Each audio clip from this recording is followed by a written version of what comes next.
በኦንላይን ጥናት የሚከታተሉ ተማሪዎች የተሻለ ውጤት እያስመዘገቡ እንደሆነ ተገልጿል። መሽቶ በነጋ ቁጥር አዳዲስ ቀልጣፋና ለአገልግሎት ምቹ እየሆነ ያለው የዓለም ቴክኖሎጂ በኢትዮጵያም በተለያዩ ዘርፎች ለውጦች እየታዩበት ይገኛል። ዓለም ያፈለቀውን የቴክኖሎጂ ውጤት ተቀብሎ በመተግበር በትምህርቱ ዘርፍ አንድ እርምጃ መራመዱን የገለጸው ቨርቹዋል ስተዲ ላለፉት 3 ዓመታት ተማሪዎችን በኦንላይን በማስጠናት ረገድ ጥሩ ለውጦችን እያስገኘ ስለመሆኑ ተነግሯል።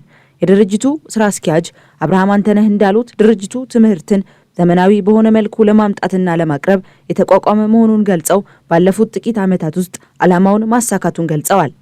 ዘመናዊ በሆነ መልኩ ለዜጋ ተደራሽ ለማድረግ ይዞ የመጣ ትልቅ ድርጅት ነው። ይሄ ድርጅት ከተመሰረተበት ጊዜ ጀምሮ በርካታ ስራዎችን እየሰራ ይገኛል ማለት ነው። ከዚህ ቀደም የነበረውን የትምህርቱን ሲስተም ወይም ደግሞ ትምህርትን በማዘመን ቾክ ኤንድ ቶክ የሚለውን አዘምኖ ቴክኖሎጂ ቤዝድ የሆነ ነገር ይዞ ለመምጣት ነው እንግዲህ እየሰራ ያለ። ቨርቹዋል ስተዲን ስናይ ችግር ፈቺ ነው።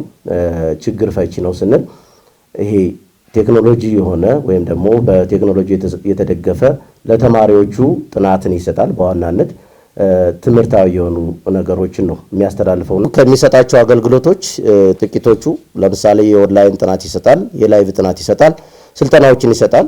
ስልጠናዎቹ በኮምፒውተር ስልጠናዎች ለምሳሌ ኤአይ፣ ዌብሳይት ዲቨሎፒንግ፣ ግራፊክ ዲዛይን፣ ኮዲንግ እና የመሳሰሉትን ስልጠናዎችን ይሰጣል ማለት ነው።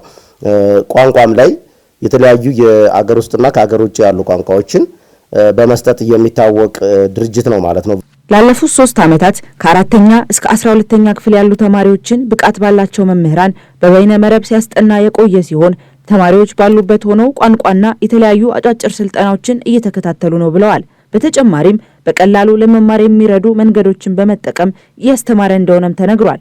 ከዚህ በተጨማሪ ለክልልና የሀገር አቀፍ ፈተና ተፈታኝ ተማሪዎች ልዩ ድጋፍና እገዛ እንደሚያደርግ ማስታውቋል። ከተማሪዎቹ ባሻገር ድርጅቱ በትምህርት ዘርፍ ላሉ ሰዎች የስራ ዕድል መፍጠር መቻሉን ስራ አስኪያጁ አንስተዋል። ሌላው የስራ ዕድል ፈጥሯል። እንግዲህ ቨርቹዋል ስተዲ ከ80 በላይ የሚሆኑ በቋሚና በፓርታይም የሚሰሩ ሰራተኞች አሉት። እነዚህ ሰራተኞች እንደ ዜጋ ቨርቹዋል ስተዲ ላይ ተጠቃሚ ሆነዋል ማለት ነው። የስራ ዕድልን የፈጠረ ድርጅት ነው ማለት ነው። በትንሹም ቢሆን አድማሱን እያሰፋ ያለበት ደረጃ ነው የሚሆነው።